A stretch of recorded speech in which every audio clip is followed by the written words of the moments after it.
Meu nome é Cristiano Colombo, sou professor de Direito Civil, mestre em Direito Privado e doutorando pela Universidade Federal do Rio Grande do Sul. Vejam que estamos aqui no nosso curso sobre inseminação póstuma e sucessão.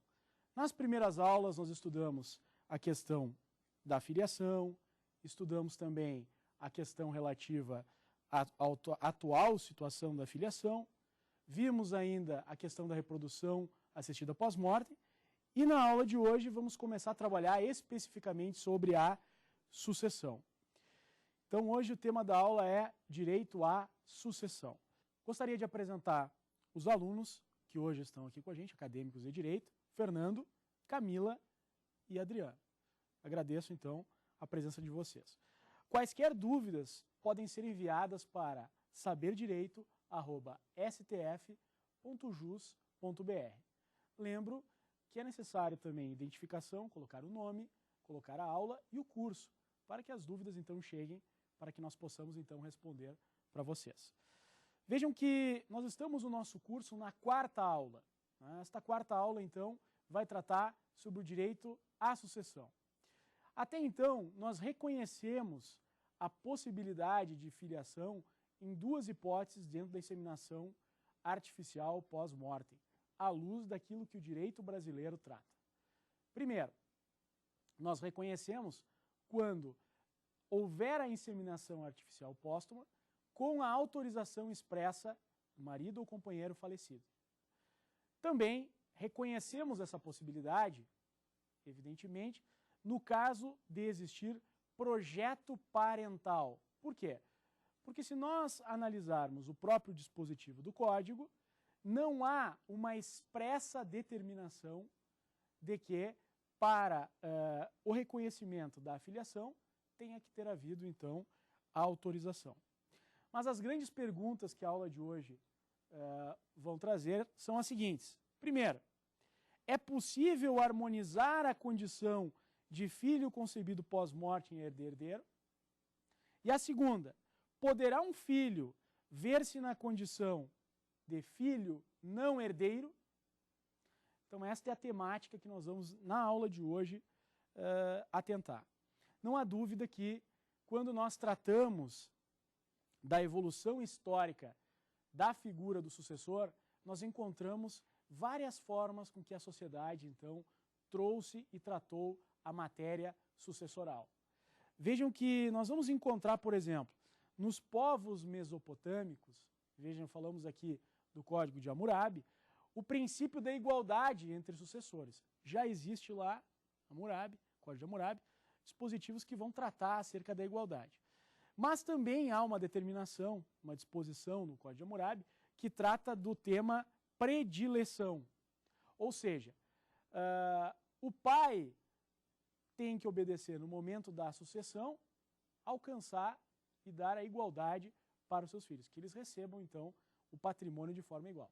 Todavia, admite-se a possibilidade de predileção, ou seja, vejam que a vontade aqui passa a ser importante.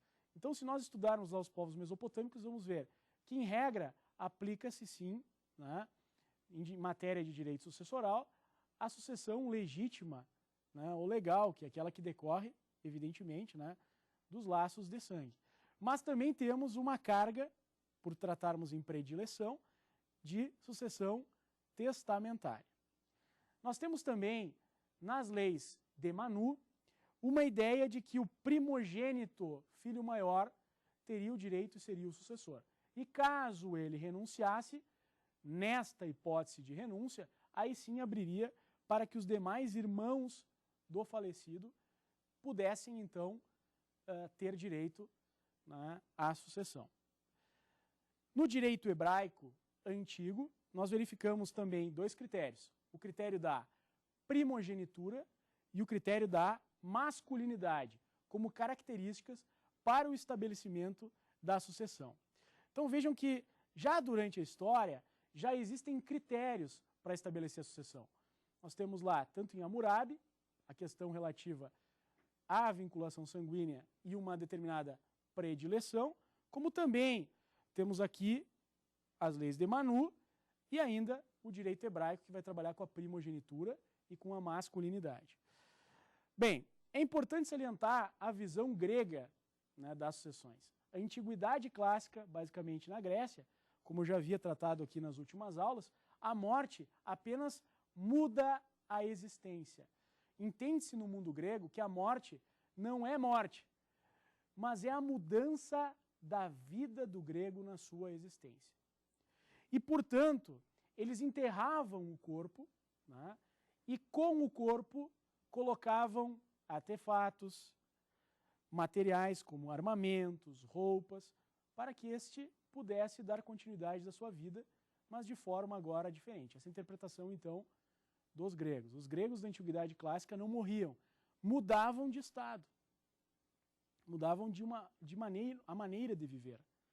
Por mudar a maneira de viver, precisavam, então, né, ser abastecidos pelas mãos de um sucessor. E quem eram os sucessores para os gregos? Eram os filhos. Então, na Grécia, a gente vê a sucessão muito voltada para a questão da filiação estabelecida através dos laços sanguíneos, de consanguinidade, né? Vejam que a filiação para os gregos, na Antiguidade Clássica, significava que o grego receberia das mãos desta pessoa o alimento, as oferendas, que lhe afastariam de uma fome eterna. Esta era a importância. Por isso, gente, a necessidade, claro, né, e um princípio que até hoje vige está no ordenamento brasileiro, que é o princípio da coexistência entre antecessor e sucessor. Ou seja, que se fixaria no momento da morte, do óbito, os herdeiros, eles todos deveriam estar presentes ou ainda concebidos, mas todos deveriam, então, existir. Para a Grécia, então, vejam como era importante. E talvez, com certeza, daí, melhor dizendo, com certeza, daí veio toda essa ideia de antecessor e sucessor e a sua presença e a sua necessária coexistência para alcançá-los direito patrimonial, né? Este grego, ele não só recebia poderes patrimoniais, esse herdeiro grego, ele dava continuidade no culto dos antepassados. Essa era a grande temática também.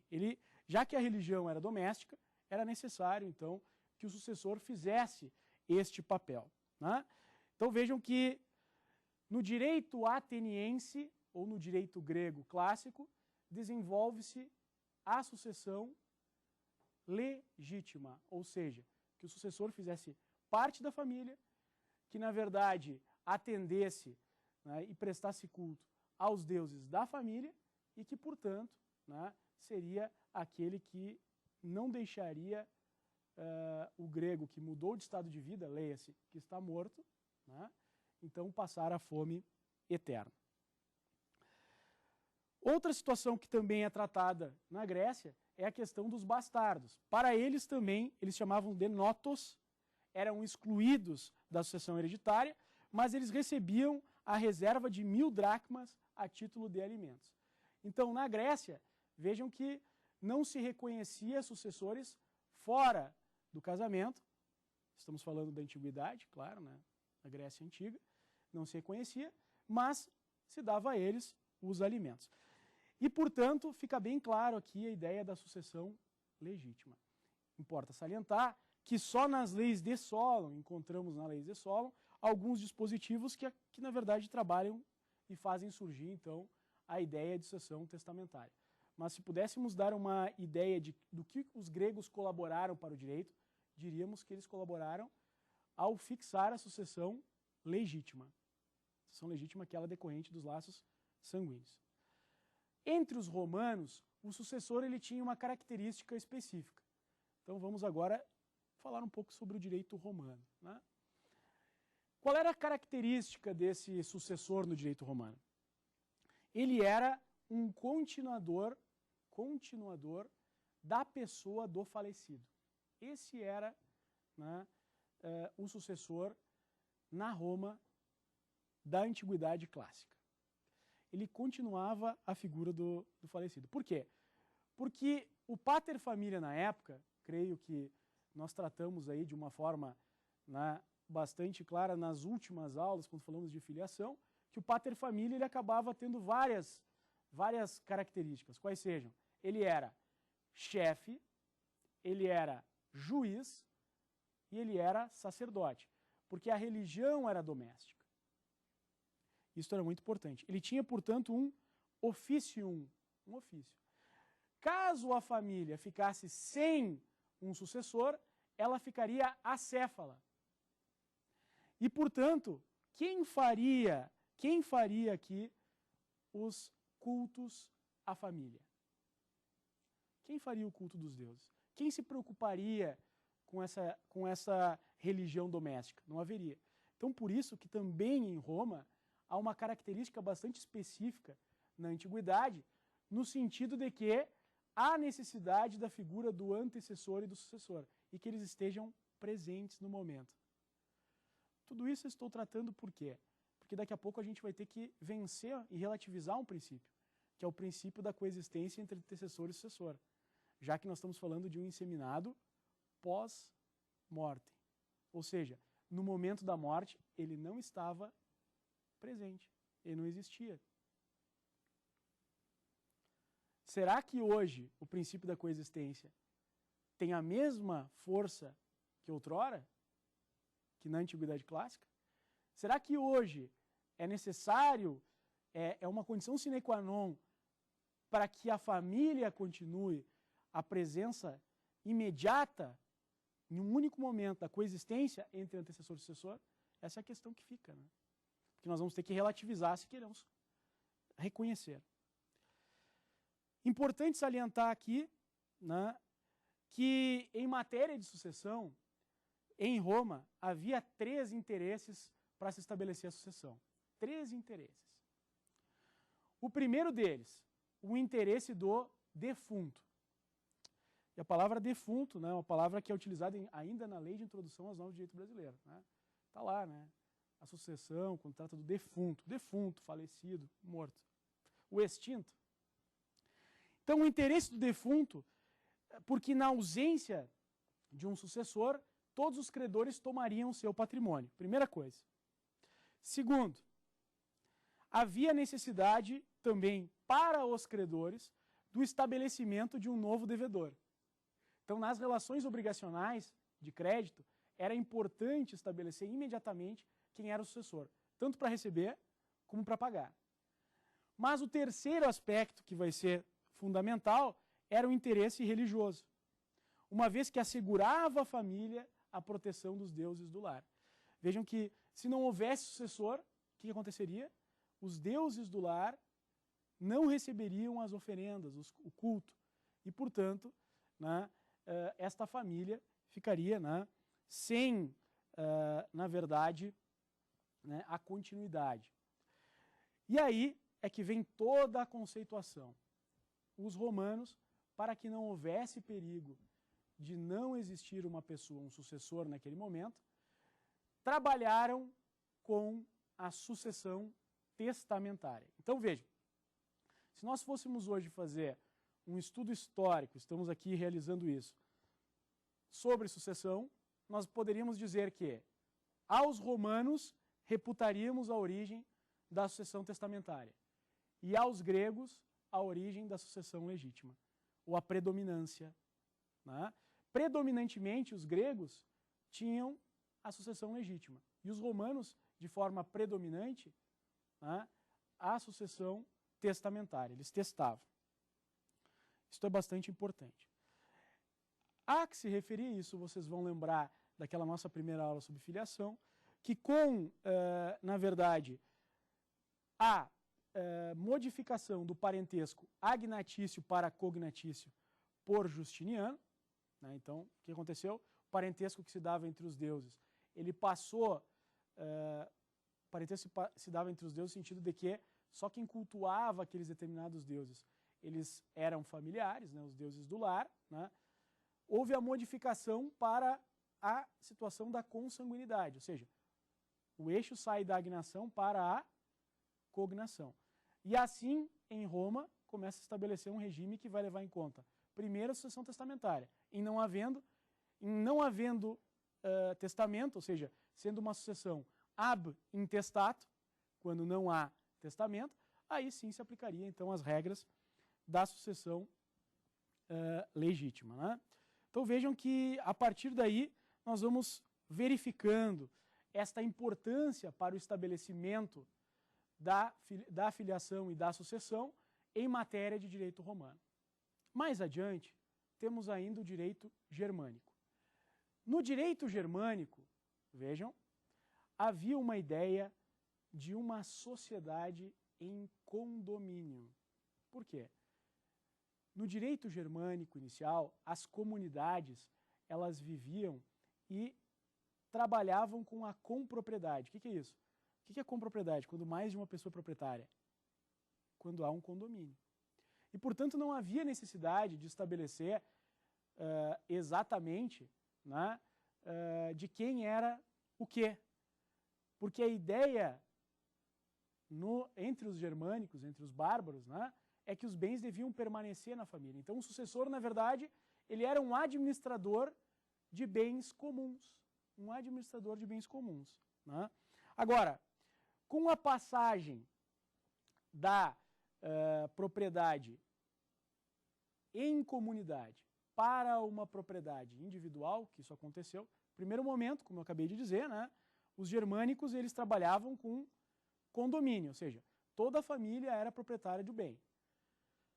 Em um segundo momento, eles começaram a verificar a necessidade de estabelecer propriedade individual. Quando eles passam a estabelecer a propriedade individual, o que eles fazem?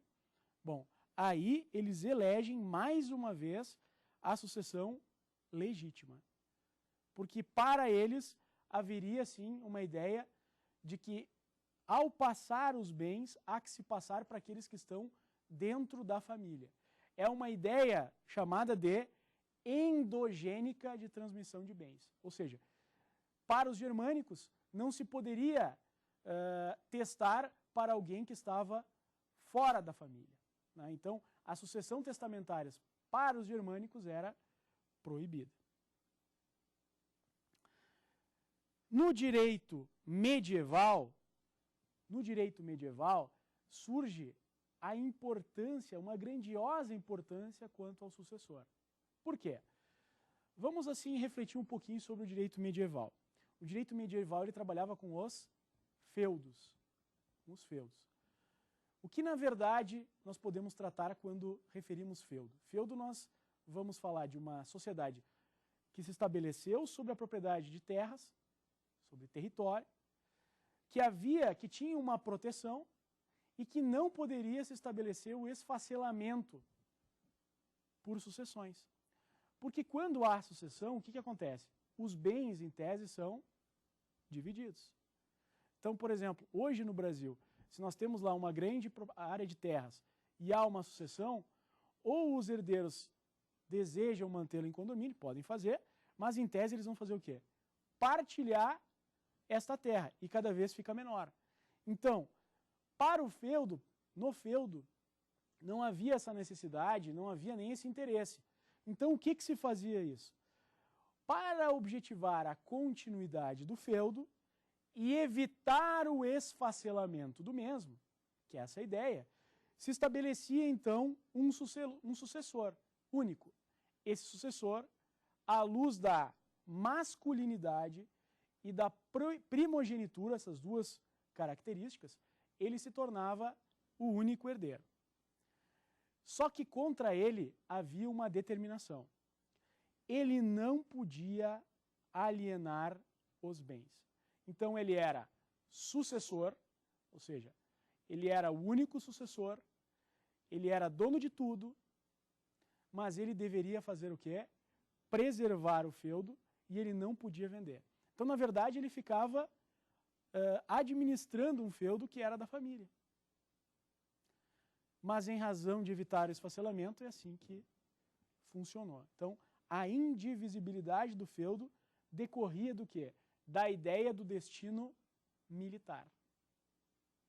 O destino militar do feudo, a proteção do feudo, fazia com que houvesse, então, esta indivisibilidade. Né?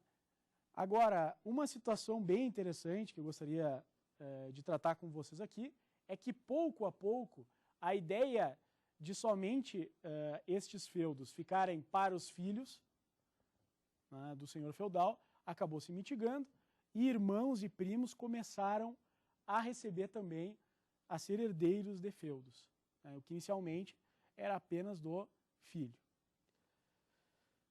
De qualquer forma, né, conforme estamos aqui colocando, né, os bens somente se davam, então, de forma legítima, se buscava trabalhar com a forma legítima, para que também ficasse na família.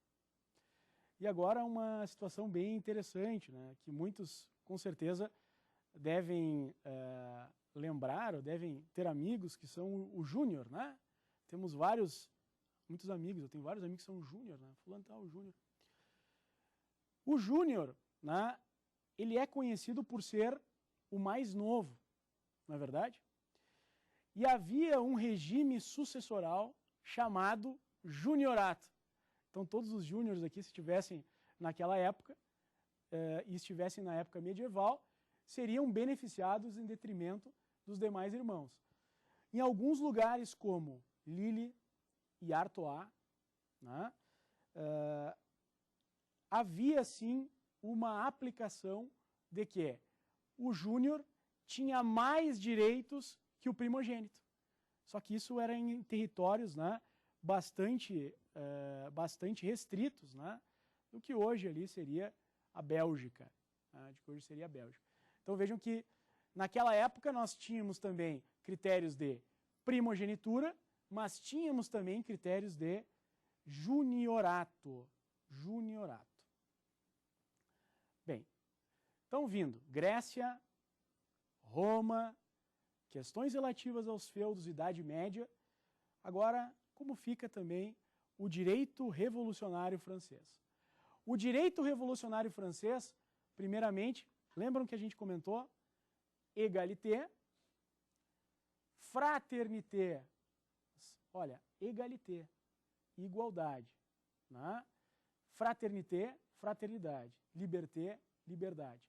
Dentro daquilo que é a égalité, a igualdade, os revolucionários franceses, que eu acredito que vocês devem lembrar que não significa tudo que um revolucionário francês falou, não significa o que Napoleão aceitou. Lembram disso, né? Nas nossas últimas aulas. Então, o que aconteceu?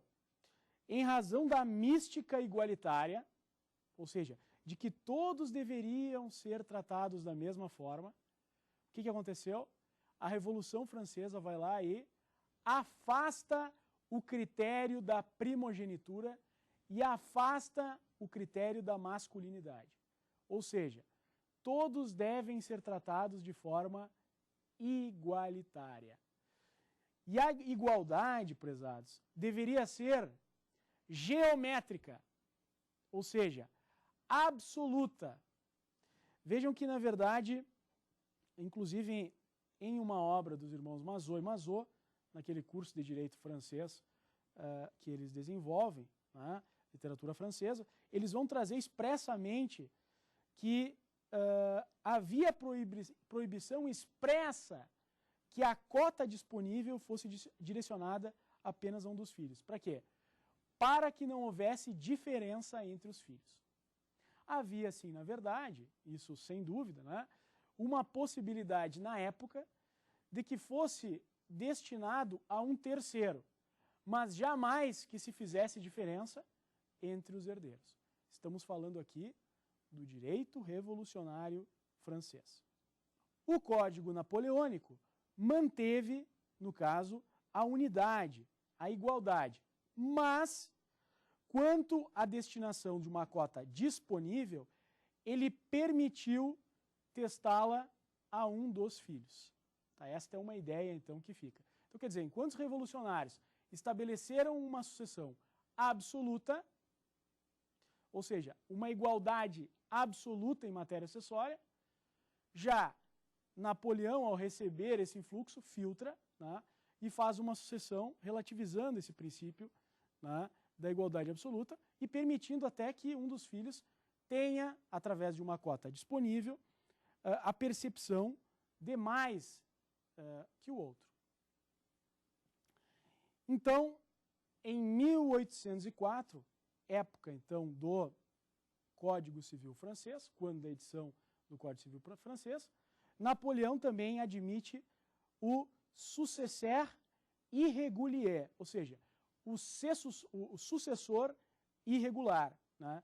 Que seria aquele que, não sendo adulterino ou incestuoso, lembram daquela nossa classificação adulterino em relação do adultério, incestuoso em razão do parentesco, né?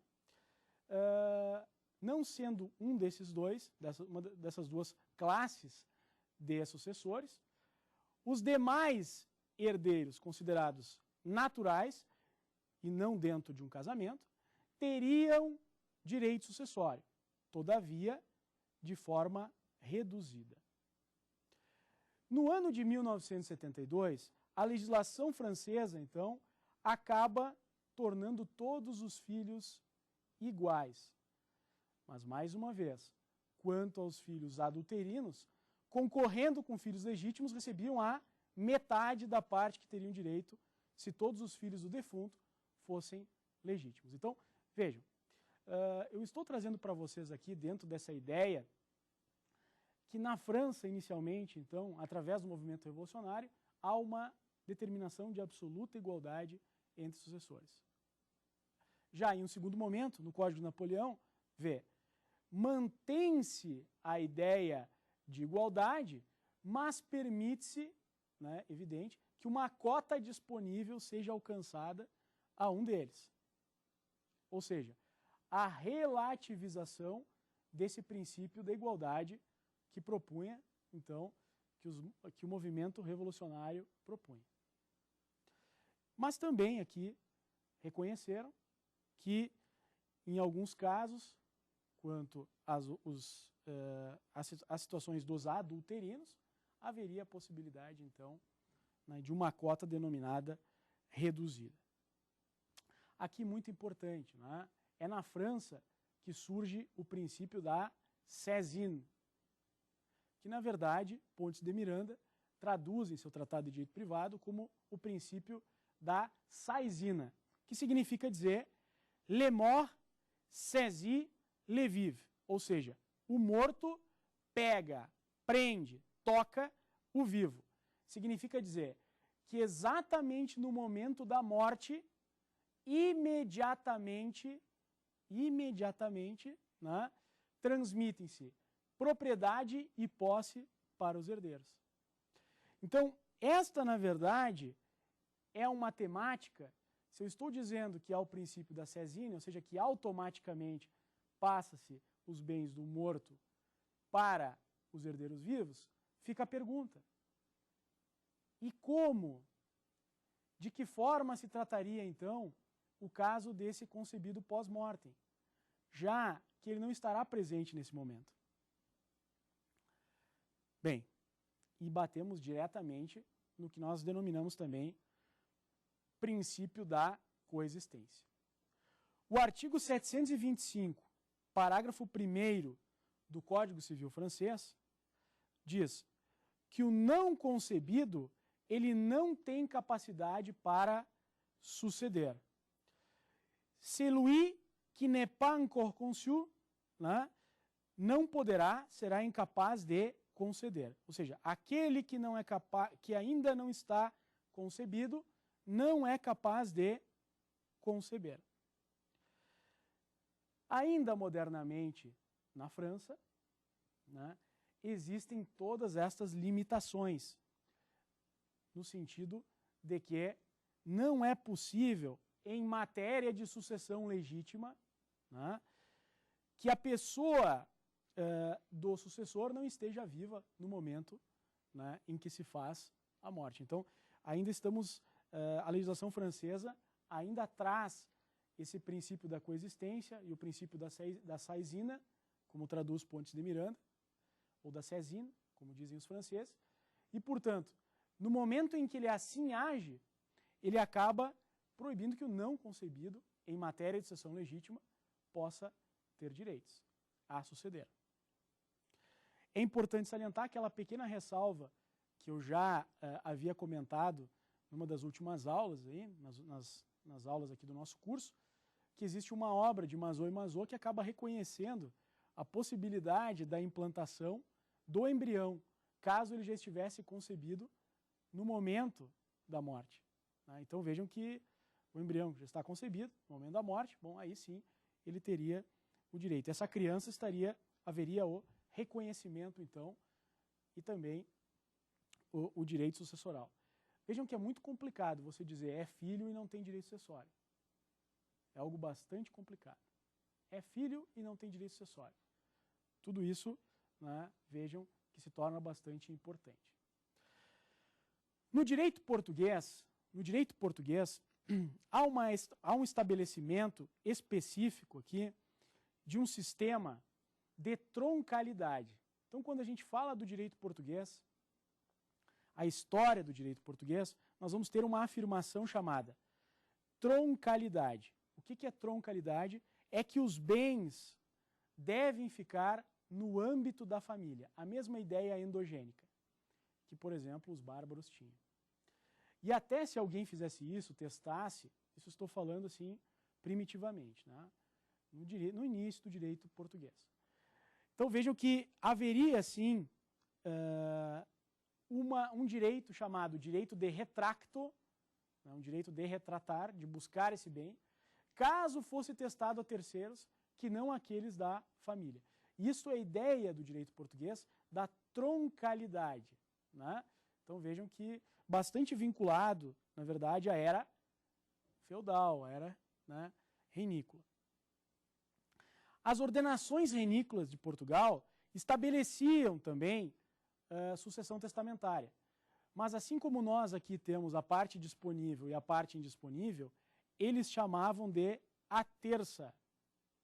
Então só se tinha liberdade de testar em matéria, quando se fala aqui, estamos falando evidentemente da sucessão testamentária, da terça parte. Para eles também trabalhavam com a ideia da sucessão legítima, inclusive até o 10º grau. Então vejam que em matéria de colaterais. Então eles tinham sim esta ideia da troncalidade. E claro, se não houvesse nenhum, a coroa portuguesa receberia então este patrimônio, né? Evidentemente que o direito português, ao desenvolver, foi trabalhando e foi cada vez mais ficando desfavorável, né, à questão testamentária, estabelecendo, portanto, né, situações como 1/3 progredindo para 1/2 de parte disponível, metade da parte disponível. Então, quer dizer, nós verificamos que a preocupação do direito português neste ponto foi no sentido de evoluir para que se permitisse a sucessão testamentária, contudo, né, se desse atenção também para a sucessão legítima. É bastante importante esta situação. Hoje, no direito sucessório português, né, à luz da codificação de 1966, à luz do advento da Constituição Portuguesa de 1976 também, né, nós vamos ter aí, claro, a igualdade entre os filhos e a questão da capacidade sucessória. Vejam que também em território português, importa colacionar aqui o entendimento de Cristina Araújo, que diz que os nascituros não concebidos no momento da morte do autor da sucessão não podem ser chamados à sucessão legítima, tão somente à sucessão contratual ou testamentária. Vejam, senhores, então, que tocando diretamente no nosso tema, o ordenamento português se manifesta no sentido de que, no momento da morte, né, não há sucessão legítima para aqueles, então, que não estiverem concebidos. Somente sucessão testamentária. Bem, então, vamos agora fazer uma inserção no direito brasileiro. Né? O direito brasileiro ele vai refletir um movimento no sentido do reconhecimento dos filhos ilegítimos. Não há dúvida quanto a isso. Vejam que, se nós lembrarmos, lembra quando nós estudamos a consolidação das leis civis, Augusto Teixeira de Freitas? Bom, ele trata no artigo 960 da seguinte maneira: na ordem dos herdeiros descendentes, sucedem os filhos legítimos e os ilegítimos sucessíveis. E ainda no artigo 961 vai dizer: os filhos ilegítimos admitidos à sucessão paterna são unicamente os naturais, em que haja, né, então, no caso, um reconhecimento por escrito ou por escritura pública ainda. Né? O nascituro, por sua vez, no direito brasileiro, pelas consolidações das leis civis, ele vai receber proteção, já que, como nós salientamos, Teixeira de Freitas, Augusto Teixeira de Freitas, vai admitir a figura do nascituro nas suas consolidações e vai lhe atribuir a figura de pessoa. Logo verificamos que Augusto Teixeira de Freitas, quando trata acerca desta matéria, ele vai sim reconhecer os direitos ao nascituro, mas ele não reconhece nem sob forma de sucessão testamentária, tampouco sob forma de sucessão legítima, né, direitos sucessórios para aquele que ainda não estava concebido.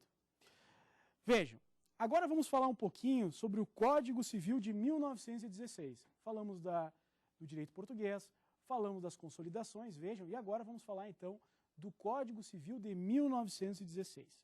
O Código Civil de 1916, ele vem, primeiramente, e revoga as ordenações reinícolas do Brasil, ou seja, as ordenações filipinas, então, são afastadas e a partir daí, em 1916, com vigência a partir de 1917, né, vem então o Código Civil tratar e regular a matéria. Né?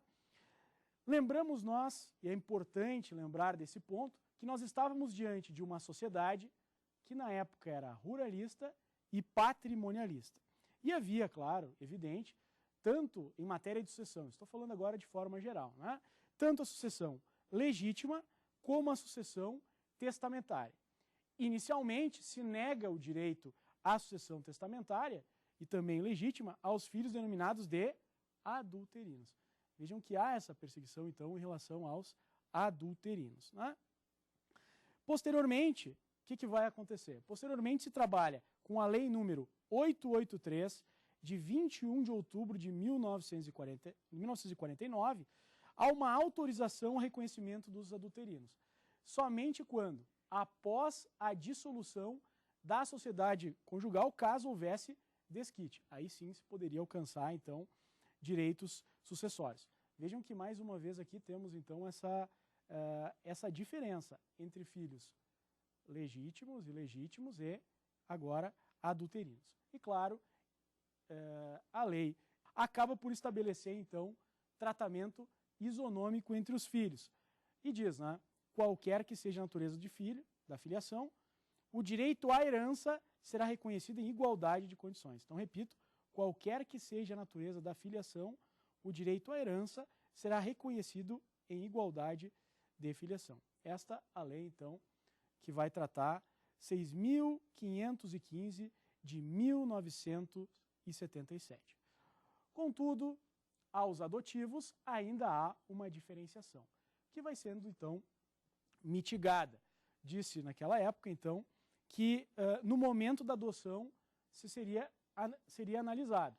Caso já houvessem filhos, né, não teria direito aquele adotado ao regime sucessoral. E se depois, se na verdade ele fosse o primeiro, né, adotado e depois viessem outros, ele teria direito à metade da sucessão. Então a gente vê aqui neste caso diferenças, né, entre o filho adotado, bastante importante. Claro que aqui nós verificamos que o ordenamento do Código Civil de 1916, portanto, ele acaba trazendo ainda desigualdades, no caso do adotado. Mas é importante que a gente vá buscar na fonte, né, os principais conceitos do direito. E nós temos um deles aqui que eu gostaria que vocês anotassem e diferenciassem, que é o nascituro versus o nondum conceptus. Olha só, há uma diferença entre o nascituro e o nondum conceptus. Qual seria a diferença havida, então, nesse caso. Olha só, quem vai ensinar para nós é o Pontes de Miranda, né? Que lá diz, o nascituro é o concebido ao tempo em que se apura se alguém é titular de um direito, pretensão, ação ou exceção, dependendo a sua existência de que nasça com vida. Então esse vai ser o nascituro. E o non do conceptus, ele ainda não está concebido. Então ele é um ente futuro. Ele é um ente futuro. A que se alude ao que pode vir a ser concebido a prole eventual. Vejam o que eu estou dizendo aqui.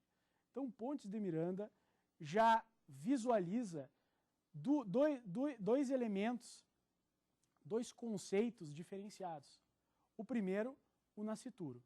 Quem é o nascituro? É o concebido que ainda não nasceu com vida. E ele, no ordenamento brasileiro, ele ainda não é pessoa, dada a teoria da natalidade, que hoje é a teoria da natalidade, a teoria natalista, que hoje é a predominante. Mas Pontes de Miranda já começa a falar sobre a possibilidade de uma legitimidade para suceder do não concebido em matéria de sucessão testamentária.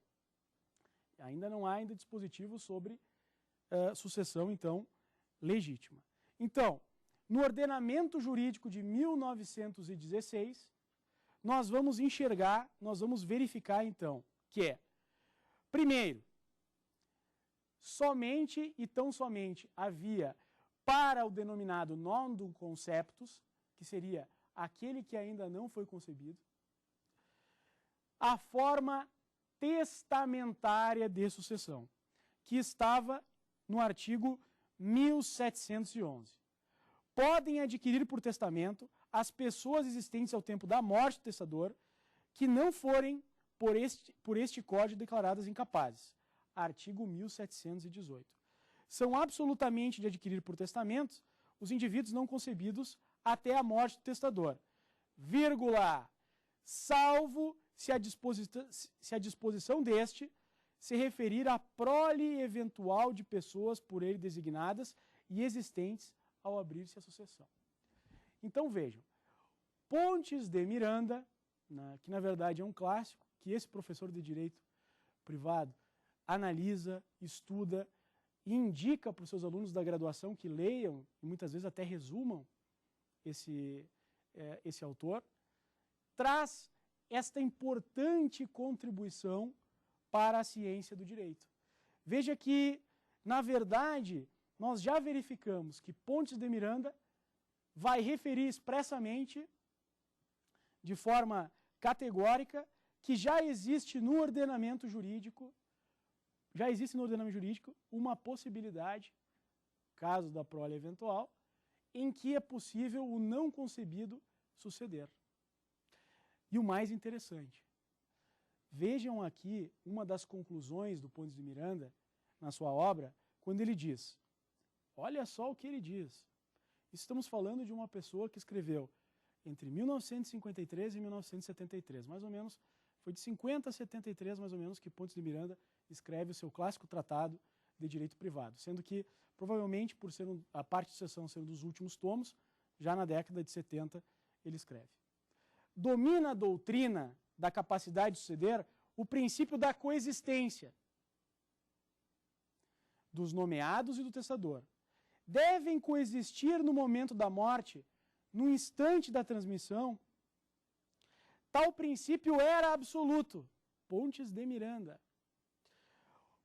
Os tempos criaram exceções. Os tempos criaram exceções. E, pelo que vejo, podem estar continuando a criar. E veremos que o direito brasileiro inseriu uma das mais graves e maiores consequências práticas. Horizon Buonato também coloca: o princípio da continuação no herdeiro da personalidade do defunto perde no direito moderno o seu sentido prístimo, o seu sentido passado. Então nós vemos até aqui toda uma colocação, toda uma situação do direito brasileiro. Estamos estudando, então, todo o direito brasileiro anterior ao que nós vamos daqui a pouquinho estar estudando sobre a codificação de 2002, né, em que nós vemos que o princípio da coexistência, que é aquele princípio que estabelece que no momento da morte é que se estabelece a sucessão, está em franco enfraquecimento em relação às novas exceções legislativas. Então pergunto, será que nós não poderemos, quem sabe, na próxima aula, refletir sobre o que vem a ser tratado isto? Como é que nós devemos receber isso no nosso ordenamento? Como é que nós podemos beber desse enfraquecimento desse princípio da coexistência? Isto é fundamental. Bem, então nesse momento vamos agora ouvir os questionamentos que os acadêmicos aqui têm acerca, né, desta nossa aula que hoje colocamos. Qual a importância do princípio da coexistência para o direito brasileiro? Bem, eu gostaria de dizer para vocês que, na verdade, o princípio da coexistência, ele tem grande importância. Por quê? Porque, na verdade, no momento da morte é que se estabelece os herdeiros. Acontece que ele diz os herdeiros e o concebido. Ao interpretar esse artigo, nós podemos ver que o artigo ele não é um limitador. Esse artigo, o que ele traz, afinal? Ele traz, com certeza, né, vejam, né, ele é uma regra muito mais inclusiva do que uma regra restritiva. Ele quis alcançar o concebido, né, no sentido que ele quer alcançar todo aquele que ingresse nessa situação. Então, o princípio da coexistência, ele é importante, evidente que é, Adriano, só que, na verdade, há que se estabelecer o quê? Uma análise se ele vai ou não ser aplicável no direito brasileiro atual, frente a toda esse cenário que se avizinha, né, que se apresenta, melhor dizendo. O direito da sucessão também sofre o fluxo da constitucionalização, ainda que tenha preponderância patrimonial? Olha, essa pergunta é fundamental. E a resposta que dou a vocês é o seguinte: todo o direito privado está sofrendo o fluxo da constitucionalização, cada um a seu termo. Vejam, a parte geral recebe as influências da constitucionalização do direito privado, no sentido que, por exemplo, dá à pessoa, ou mesmo dá, em matéria sucessória, em matéria de personalidade, a possibilidade da defesa da figura da pessoa do morto. Por exemplo, isso é consolidação do direito privado, alcançar as pessoas. O direito dos contratos, também, a função social do contrato, é um exemplo. Se falarmos da propriedade, a função social da propriedade. Não poderemos deixar de falar aqui da constitucionalização também em matéria de direito sucessório. Tanto no sentido de afastar, veja, primeiro, afastar a ideia patrimonialista, no sentido de ver a sucessão também como uma ideia existencialista. Aqui nós vamos também afastar, por exemplo, ideias que vão ser individualistas em razão do social e principalmente vamos reconhecer a dignidade da pessoa humana em matéria sucessória. Isso tudo vai ser de bastante importância. Então, na aula de hoje, nós acabamos fazendo um estudo de todo o direito sucessoral antes do advento do Código Civil Brasileiro. Verificamos aí toda a história do direito sucessório, a importância que cada um dos momentos históricos teve para a evolução do direito. Vimos aqui a importância de surgir na Grécia a sucessão legítima, a ideia de desenvolver em Roma, na Antiguidade, portanto, esses dois casos, a questão da sucessão testamentária, a questão de reconhecer também a possibilidade, por parte da doutrina, da flexibilização do princípio da coexistência entre antecessor e sucessor, a ideia, e este grande gancho que a colega faz, no sentido de tratar sobre a questão de trazer a constitucionalização do direito privado para as sucessões, tudo isso é fundamental para o entendimento e para o desenvolvimento deste tema e para poder enxergar ou se questionar, será que ele é ou não um sucessor no direito brasileiro? Isso nós vamos ver, então, na nossa próxima aula.